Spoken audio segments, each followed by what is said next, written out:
நம்ம பெற்ற தாய்க்கும் தந்தைக்கும் பாதத்தின் சமர்ப்பணம். ஏன்னா அவங்க இல்லைன்னா நம்ம யாருமே இந்த உலகத்திலேயே இல்லை. ஸோ கண்ணால் பார்க்கக்கூட தெய்வமே அவங்க தான். ஸோ அவங்களுக்கு வாழ்த்துக்கள் சொல்லியிருக்கோம். வந்திருக்கும் mister Shanmugam Mookan, special duty officer from honourable prime minister sir, உங்களுக்கு வணக்கம். அப்புறம் கமலநாதன் கிளம்பிட்டாரு.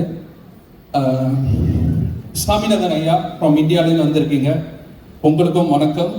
அப்புறம் டாக்டர் ஷாம் பிரசாத், அவர் என்னோட நண்பர். ஆக்சுவலி ரொம்ப நாள் நம்பர். என்னோட ஃபங்க்ஷன்லேயே ஸ்பீச் கொடுத்துருக்கிறாரு. அதோடய ரொம்ப முக்கியம், அவரோட தமிழுக்கெல்லாம் நானும் ஈடாக முடியாது. அவர் பேச நான் ரொம்ப அட்மையர் பண்ணுவேன். எங்கே போய் பேசினாலும் நான் ரொம்ப உட்காந்து கேட்பேன். ஏன்னா ரோட்டரியிலலாம் தமிழில் பயங்கரமாக பேசுவார். ஸோ அவருக்கு, அப்புறம் P Selvi Krishnan and doctor Suguna, உங்களுக்கும் வணக்கம். அதோட ரொம்ப முக்கியமாக தயவு செய்து நீங்கள் அனைவரும் ஒரு பெரிய கைத்தட்டு அவர் அருண்குமார் அவருக்கு கொடுங்க ப்ளீஸ். ஏன்னா அவர் எப்படிப்பட்டவர் நான் பார்க்கவே இல்லை. நானும் அவரும் தொலைபேசியில் தான் பேசிக்குவோம். அப்போ இந்த ஃபங்க்ஷன் பற்றிலாம் அவர் சொல்லியிருந்தாரு. பட் இங்கே என்னை லாபியில் பார்க்கும்போது தான் எனக்கு தெரியும் அவர் வீல் சேரில் இருக்கிறாருங்க. ஸோ அது பார்க்கும்போது நான் என்ன என் மனசில் தோணுச்சுன்னா, இந்தியர்களாக பிறந்தவர்கள் எல்லாம் சாதிக்க பிறந்தவர்கள், சாதனையாளர்கள். அதில் யாருமே இல்லைன்னு மட்டும் சொல்ல முடியாது. அந்த விஷயத்தில் நாடை குறை சொல்லிக்கிட்டு, வீடை குறை சொல்லிக்கிட்டு, சுற்றி இருக்கிற நண்பர்கள் அவரு சரியில்லை, இவரு சரியில்லை, இது என்னால செய்ய முடியல, அது என்னால செய்ய முடியலன்னு பல பேர் குறைகள் சொல்லிக்கிட்டே இருக்கிற சூழ்நிலையில உங்க அனைவருக்கும் தெரியும் மலேசியாவுடைய இந்தியா எப்படிப்பட்ட நாடு. இன்னமும் நிறைய மக்கள் அங்க கஷ்டப்பட்டுக்கிட்டு இருக்காங்க. அந்த விதத்துல இந்த மாதிரியான ஒரு சூழ்நிலையில பல சாதனைகள் செஞ்சுக்கிட்டு இருக்கிறாருன்னா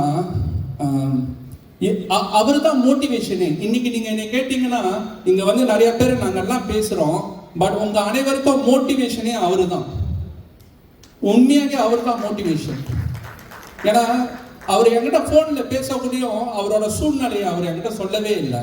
அந்த குறையக்கூடிய அவர் குறையா பார்க்கல, அதனாலதான் அவர் சொல்லல. இதுதான் உண்மை கதை.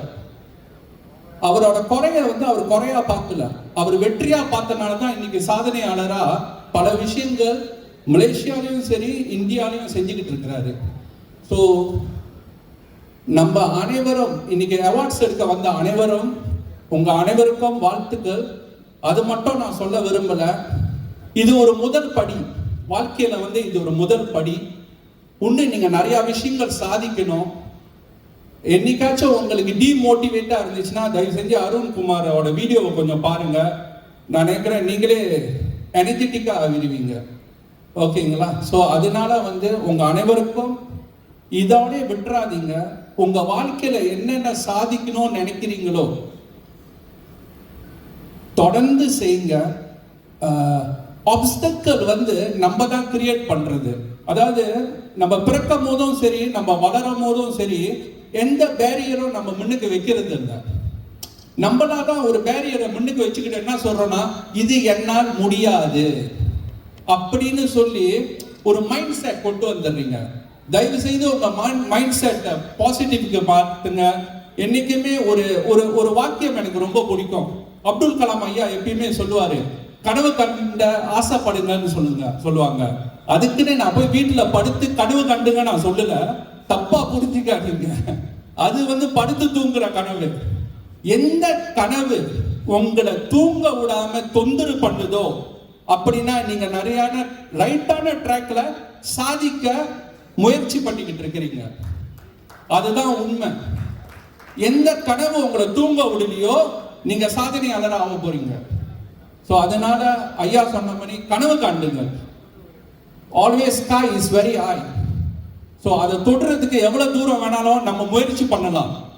அதனால உங்க முயற்சியை விட்டுறாதீங்க. Never ever give up in your life. சாதிக்க பிறந்தவர்கள் நம்ம அனைவரும் சாதிச்சு காட்டணும். அதுதான் நம்மளோட வெற்றி. அதே சமயம் அந்த சாதிக்கிற சூழ்நிலையில கூடயும் உங்க குடும்பத்தை மறந்துடாதீங்க. சில பேர் வந்து சாதிக்கிறேன்னு ஓடிக்கிட்டு இருக்கமோன்னு நம்ம குடும்பத்தை மறந்துடுறாங்க. அந்த விஷயத்துல அருண்குமார் ஒரு எக்ஸாம்பிள். எப்படின்னா, எல்லா இடத்துலயும் அவங்க மனைவி துணையா அவர் கூட இருந்து அவர் கஷ்டமோ இல்ல சாதனையிலையோ அவர் பின்னால இருந்து ரொம்ப உதவி செஞ்சுக்கிட்டு இருக்காங்க. அதே மாதிரி இந்த மேடையில வந்து நிறைய பேருக்கு அவங்க மனைவிகள் வந்து ஒரு பலமா ஒரு பில்லரா இருக்கிறாங்க. ஏன்னா எனக்கே என் மனைவி தான் பில்லரு. ஸோ அதனால வந்து நீங்களும் உங்க குடும்பம் ரொம்ப முக்கியம். நம்ம சாதிச்சுட்டு பின்னாடி திரும்பி பார்க்கும்போது நம்ம குடும்பம் இல்லைன்னா அந்த சாதனைக்கு வந்து வேல்யூ இல்லை. சரிங்களா? ஸோ எனக்கு இந்த ஆப்பர்ச்சுனிட்டி கொடுத்ததுக்கு ரொம்ப நன்றி. அதே சமயம் இருக்கும்போது எடுக்கிற பேர் வந்து முக்கியம் இல்லை, இறந்த பிறகுக்கும் எல்லா மனசுலயும் நம்ம பேர் இருக்கு பாருங்க. நம்ம செஞ்சிருக்கோம், நம்ம உதவி செஞ்சிருக்கோம், சாதிச்சிருக்கோம்னு. அதுதான் வந்து நம்மளோட ஜெனரேஷனுக்கு ஒரு ஸ்டோனா நிற்க போகுது.